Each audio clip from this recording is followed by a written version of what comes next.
Hi everyone, welcome to dream job online classes. ఈరోజు మనం railway recruitment board సంబంధించి ఏఎల్పికైనా, టెక్నీషియన్స్కైనా, అలాగే జూనియర్ ఇంజనీర్కైనా, ఆర్పిఎఫ్కైనా, అలాగే గ్రూప్ డీకైనా తెలుగు మీడియంలో ప్రిపేర్ అవుతున్న వాళ్ళకి ఈ క్వశ్చన్స్ ఇవి. సో ఇందులో డెఫినెట్గా 1 నుంచి 2 క్వశ్చన్లు అయితే 100% మనం ఎక్స్పెక్ట్ చేయొచ్చు. ఏదో షిఫ్ట్లో ఏదో ఎగ్జామ్లో గ్యారెంటీగా 2 బిట్స్ అయితే 100% ఉంటాయి, ఇంకా 2 కన్నా ఎక్కువే ఉంటాయి. సో ఈ వీడియో మొత్తం చూడండి, అలాగే మన ఛానల్ కూడా సబ్స్క్రైబ్ చేసుకోండి. ఇందులో వచ్చేసరికి ఈరోజు మనం యుఎన్ఓ సంబంధించి, అంటే యునైటెడ్ నేషనల్ ఆర్గనైజేషన్ సంబంధించి మనం చూద్దాం. ఇందులో ఫస్ట్ క్వశ్చన్, ఐక్యరాజ్య సమితి ఆవిర్భవించిన తేదీ. యుఎన్ఓ అంటే యునైటెడ్ నేషనల్ ఆర్గనైజేషన్ని ఐక్యరాజ్య సమితి అని అంటారు. సో ఇది ఎప్పుడు స్టార్ట్ చేశారు, ఎప్పుడు ఆవిర్భవించారు అని అడుగుతున్నారు. సో ఆన్సర్ వచ్చేసరికి 1945 అక్టోబర్ 24. సో అక్టోబర్ 24ని యుఎన్ఓ డే కూడా పిలుస్తారు. ఐక్యరాజ్య సమితి ప్రధాన కార్యాలయం ఎచ్చట కలదు. అంటే మీకు యుఎన్ఓ హెడ్ క్వార్టర్ ఎక్కడ ఉంది అని అడుగుతారు. చాలామంది జెనీవా లేకపోతే వాషింగ్టన్ కన్ఫ్యూజ్ అవుతారు. సో దీనికి షార్ట్కట్ ఏంటి అంటే మన తెలుగు వాళ్ళకే కాబట్టి ఐ న్యూస్ గుర్తుపెట్టుకోండి. I news. సో ఐక్యరాజ్య సమితి అనేసరికి ఐక్యరాజ్య సమితి, న్యూస్ అంటే న్యూయార్క్. ఓకే, ఆన్సర్ ఏంటి అంటే న్యూయార్క్. సో ఆ విధంగా గుర్తుపెట్టుకోండి, మీకు ఈజీగా గుర్తుంటుంది. సో ఐక్యరాజ్య సమితి ప్రధాన కార్యాలయం ఇచ్చటగలదు అంటే న్యూయార్క్. చాలా చాలా ఇంపార్టెంట్ బిట్ ఇది. సో ఐక్యరాజ్య సమితిలో సభ్యత్వం పొందిన దేశాల సంఖ్య, మొత్తం ఎన్ని దేశాలు సభ్యత్వం పొందాయి అంటే టోటల్గా 193, 193 కంట్రీస్ అనేది ఐక్యరాజ్య సమితిలో ఉన్నాయి. ఇందులో పర్మనెంట్ మెంబర్స్ ఉన్న కంట్రీస్ ఎన్ని అంటే 5. అవి ఏంటంటే అనేది నెక్స్ట్ చూద్దాం. ఇందులో వచ్చేసరికి నెక్స్ట్, ఈ క్రింది వాణిలో ఐక్యరాజ్య సమితి అధికార భాషలు కాని వాటిని గుర్తించండి. సో ఇందులో అఫీషియల్ లాంగ్వేజెస్ కొన్ని ఉన్నాయి. సో అందులో అఫీషియల్ లాంగ్వేజెస్ కానివి ఏంటి అని అడుగుతున్నారు. సో అఫీషియల్ లాంగ్వేజ్ ఏంటి అనేది ఈ వీడియోలోనే మనం తెలుసుకుందాం, మీరు చూస్తూ ఉండండి. అండ్ నెక్స్ట్ ఇందులో కానివి ఏంటి అంటే జపానీ మరియు జర్మనీ లాంగ్వేజెస్ అఫీషియల్ లాంగ్వేజెస్ కాదు. అలాగే ఐక్యరాజ్య సమితి యొక్క చిహ్నం ఏంటి అంటే, సో ఐక్యరాజ్య సమితి ఎలా ఉంటుందంటే ఇలా ప్రపంచపటం ఉంటుంది, ఒక 2 కొమ్ముల్లా ఉంటాయి మనకి, ఇలా 2 కొమ్ముల్లా ఉంటాయి. ఓకే, ఒక 2 కొమ్ముల్లా ఉంటాయి, దాన్నే ఆలివ్ కొమ్మలు. ఓకే, ఆలివ్ కొమ్మలు అంటే కొమ్ములు అనేసి కొమ్మలు అని మనం అనుకున్నాం, ఆలివ్. సో ఆన్సర్ ఏంటి అంటే ఆలివ్ కొమ్మలు. అండ్ నెక్స్ట్ ఇది చూద్దాం. ఇందులో అఫీషియల్ లాంగ్వేజెస్ ఎన్ని అని అడగచ్చు. 6 అఫీషియల్ లాంగ్వేజెస్. ఇందులో ఏంటి అంటే English, Arabic, Chinese, Spanish, Russian, French. So ఈ 6 లాంగ్వేజెసే అఫీషియల్ లాంగ్వేజెస్. ఇందులో మనకి సింబల్ మనం ఇందాక చూసాం కదా, అఫీషియల్ సింబల్ ఏంటి అనేది, ఇక్కడ చిహ్నం ఏంటి అంటే ఇక్కడ చూసాం కదా, ఆలివ్ కొమ్మల్. ఓకే, ఆలివ్ కొమ్మల్. ఈ 2 కొమ్మల్లో ఉన్నాయి కదా, ఇది ప్రపంచపటం, ఈ 2 కొమ్మలు. ఓకే, ఈ 2. సో ఇది ప్రపంచపటం, ఇది ఆలివ్ కొమ్మల్. అండ్ నెక్స్ట్ 2011 జూలై యుఎన్ఓలో సభ్యత్వం పొందిన 193వ దేశం. యాక్చువల్గా ఫస్ట్ 192, 2011లో 193rd దేశం ఎంటర్ అయింది. సో అది ఏంటి అంటే దక్షిణ సూడాన్. ఓకే, దక్షిణ Sudan. And next blue army అని దేన్ని పిలుస్తారు, చాలా ఇంపార్టెంట్ బిట్ ఇది. బ్లూ ఆర్మీ అని దేన్ని పిలుస్తారు అంటే ఐక్యరాజ్య సమితికి ఒక సైన్యం ఉంటుంది, ఆ సైన్యాన్ని బ్లూ ఆర్మీ అని పిలుస్తారు. ఇది నాటో దళాలు అంటే NATO ఫుల్ ఫామ్ ఏంటి అంటే నార్త్ అట్లాంటిక్ ట్రీటీ ఆర్గనైజేషన్ అని ఒక దళం ఉంది, నాటో సైన్యం, నార్త్ అట్లాంటిక్ ట్రీటీ ఆర్గనైజేషన్.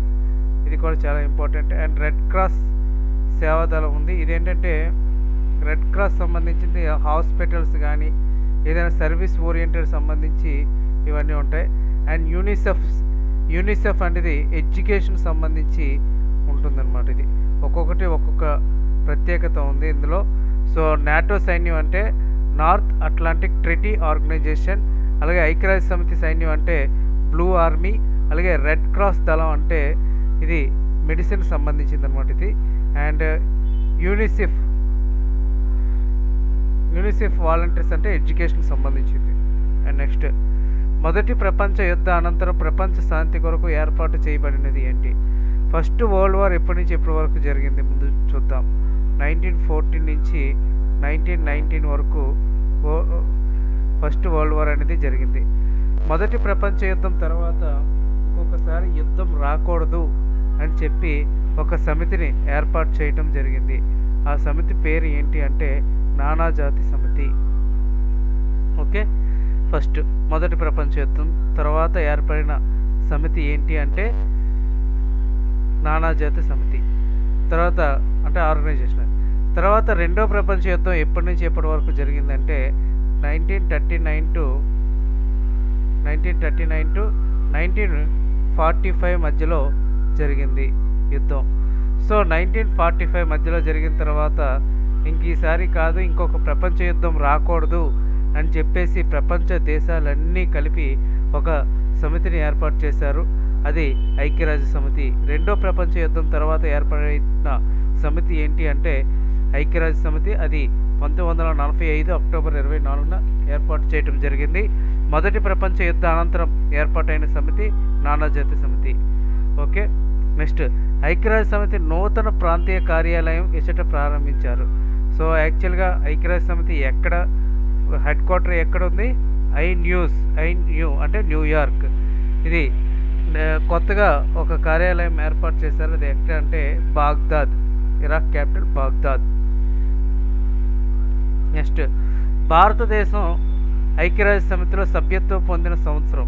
మన భారతదేశం సభ్యత్వం పొందిన సంవత్సరం ఎప్పుడంటే 1945. మనకి ఎప్పుడైతే యుఎన్ఓ ఏర్పాటు చేశారో ఆ టైంలోనే మన భారతదేశం కూడా సభ్యత్వం అనేది పొందడం జరిగింది.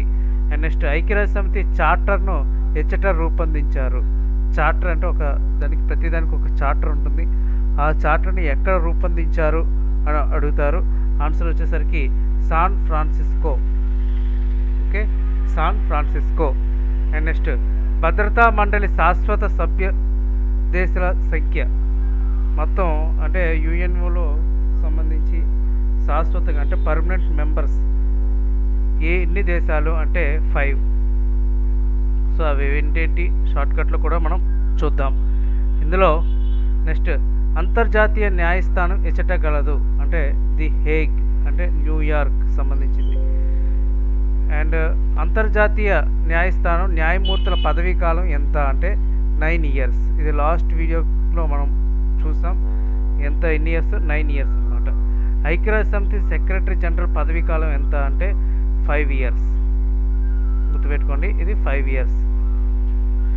అండ్ నెక్స్ట్ చిన్న ట్రిక్ చూద్దాం, GK trick. UNO permanent members అనమాట అది. సో ఇది నేను తయారు చేసుకుంది. UNO permanent members. ట్రిక్ ఏంటంటే మనం బౌలింగ్ చేస్తాం క్రికెట్స్ అందరూ కూడా. సో ఫేసర్ అంటారు, ఫేసర్ బౌలింగ్ ఒక ఫేస్ బౌలింగ్ వేస్తారు. సో ఫేసర్ అనేది గుర్తుపెట్టుకోండి. శాశ్వత దేశాలు సభ్యత్వం కలిగిన దేశాలు ఎన్ని అంటే 5. First France, America, United States of America, China, England, Russia. ఇవి 5 కంట్రీస్ అనమాట. టోటల్గా పర్మనెంట్ మెంబర్స్ అనమాట ఇవి. అండ్ నెక్స్ట్, ప్రపంచ ఆహార మరియు వ్యవసాయ సంస్థ FAO ప్రధాన కార్యాలయం ఎచ్చట కలదు అని అడిగారు. సో ఆన్సర్ వచ్చేసరికి రోమ్. ఓకే, రోమ్లో ఉంది. And university for peace, PEACE, peace సంబంధించి యూనివర్సిటీ ఎక్కడ ఉంది అని అడుగుతున్నారు. ఆన్సర్ వచ్చేసరికి కోస్టారికా. చాలా ఇంపార్టెంట్ ఇది, కోస్టారికా. నెక్స్ట్, పదవిలో ఉండగా మరణించిన ఐక్యరాజ్య సమితి సెక్రటరీ జనరల్ ఎవరు? పదవిలో ఉంటుండగా మరణించిన ఐక్యరాజ్య సమితి సెక్రటరీ జనరల్ ఎవరు అని అడుగుతున్నారు. ఆన్సర్ వచ్చేసరికి డాగ్ హామర్ షీల్డ్. ఐక్యరాజ్య సమితి తొలి సెక్రటరీ జనరల్ ఎవరు? ఫస్ట్ సెక్రటరీ జనరల్ ఎవరు అంటే ట్రిగ్ వేలీ. చాలా ఇంపార్టెంట్ బిట్ ఇది, Trygve Lie. And next present UNO secretary general ఎవరు అంటే యాంటోనీ గటర్స్. ఇతను ఏ దేశానికి సంబంధించిన వాళ్ళని కూడా అడగచ్చు, పోర్చుగల్. ఇతను ప్రీవియస్గా పోర్చుగల్ ప్రైమ్ మినిస్టర్గా కూడా చేశారు ఇతను. సో ఇతని యొక్క పదవీ కాలం ఎంత అంటే 5 years. ఓకే, యాంటోనీ గటర్, ఇతను పోర్చుగల్ దేశానికి సంబంధించిన ప్రెజెంట్. ఓకే, ఐక్యరాజ్య సమితి secretary general Ban Ki Moon ఏ దేశస్థుడు అని అడుగుతున్నారు. సో బన్ కీ మూన్ ఏ దేశస్థుడు అంటే దక్షిణ కొరియా దేశస్థుడు. అండ్ అంతర్జాతీయ విద్యా బ్యూరోగా పేరొందిన యుఎన్ఓ అనుబంధ సంస్థ ఏది అని అడిగారు. సో ఆన్సర్ వచ్చేసరికి యునిసెఫ్. యాక్చువల్గా యునెస్కో అని ఇచ్చారు. యునెస్కో ఏంటి అంటే వరల్డ్ హెరిటేజ్ సైట్స్ని సంబంధించి చూస్తుంది యునెస్కో. అండ్ యూనిసెఫ్ ఎడ్యుకేషన్ సంబంధించి అంటే పిల్లలకు సంబంధించి కూడా యూనిసెఫ్ అనేది చూస్తుంది. నెక్స్ట్ క్వశ్చన్, ఐక్యరాజ్య సమితి సెక్రటరీ జనరల్ పదవికి పోటీ చేసిన ఏకైక భారతీయుడు ఎవరు అని అడుగుతున్నారు. సో ఐక్యరాజ్య సమితి సెక్రటరీ జనరల్కి మన ఇండియా నుంచి ఒక అతను పోటీ చేయడం జరిగింది. అతని పేరు ఏంటి అంటే శశి థరూర్. చాలా ఇంపార్టెంట్ బిట్ ఇది. నెక్స్ట్, అంతర్జాతీయ న్యాయస్థానంలో న్యాయవాదిగా పనిచేసిన తొలి భారతీయుడు ఎవరు? అంతర్జాతీయ న్యాయస్థానం ఎక్కడ ఉంది అంటే ది హేగ్, నెదర్లాండ్లో ఉంది. సో అందులో ఫస్ట్ న్యాయవాదిగా పనిచేసిన భారతీయుడు ఎవరు అని అడుగుతున్నారు. సో ఆన్సర్ వచ్చేసరికి నాగేంద్ర సింగ్. ఓకే, నాగేంద్ర సింగ్. అంతర్జాతీయ సమితి సాధారణ సభకు అధ్యక్షత వహించిన తొలి భారతీయ మహిళ ఎవరంటే విజయలక్ష్మి పండిట్. ఓకే, సాధారణ సభకు అధ్యక్షత వహించిన ఫస్ట్ ఇండియన్ ఉమెన్ ఎవరు అంటే విజయలక్ష్మి పండిట్. నెక్స్ట్, ఐక్యరాజ్య సమితి 2014ని ఈ విధంగా ప్రకటించింది. సో ఏ విధంగా ప్రకటించిందంటే కుటుంబ నియంత్రణ అంటే ఫ్యామిలీ ప్లానింగ్. అండ్ ఐక్యరాజ్య సమితి 2016ను ఈ విధంగా ప్రకటించింది. ఏ విధంగా ప్రకటించింది అంటే కాయ ధాన్యాలు సంవత్సరం కింద ప్రకటించింది. అండ్ నెక్స్ట్, ఐక్యరాజ్య సమితి 2014 నుంచి 2024 దశాబ్దాన్ని ఈ విధంగా ప్రకటించింది. 2014 నుంచి చాలా ఇంపార్టెంట్ బిట్ ఇది. So sustainable energy for all, sustainable energy for all, ఇది చాలా ఇంపార్టెంట్ బిట్ ఇది. ఐక్యరాజ్య సమితి జనాభా నిధి ప్రధాన కార్యాలయం గల ప్రదేశం. సో ఆన్సర్ వచ్చేసరికి న్యూయార్క్. అండ్ నెక్స్ట్, బాలల సంక్షేమం కొరకు కృషి చేయు యుఎన్ఓ అనుబంధ సంస్థ ఏది? ఆన్సర్ వచ్చేసరికి యూనిసెఫ్. అండ్ యునెస్కో ప్రధాన కార్యాలయం ఎచ్చట గలదు? ఆన్సర్ వచ్చేసరికి Paris. And next, universal postal union ప్రధాన కేంద్రం ఎచ్చట గలదు అని ఇచ్చారు. So answer Bern. Okay, next question, ప్రపంచ బ్యాంక్ అంటే వరల్డ్ బ్యాంక్ కార్యకలాపాల నిర్వహణ ప్రారంభించిన సంవత్సరం ఏది? వరల్డ్ బ్యాంక్ ఎప్పుడు స్టార్ట్ చేశారు అని అడుగుతున్నారు. ఆన్సర్ వచ్చేసరికి 1947. ఐఏఈఏ అంటే అంతర్జాతీయ అణుశక్తి సంస్థ ప్రధాన కార్యాలయం ఎక్కడ ఉంది అని అడుగుతున్నారు. ఆన్సర్ వచ్చేసరికి వియన్నా.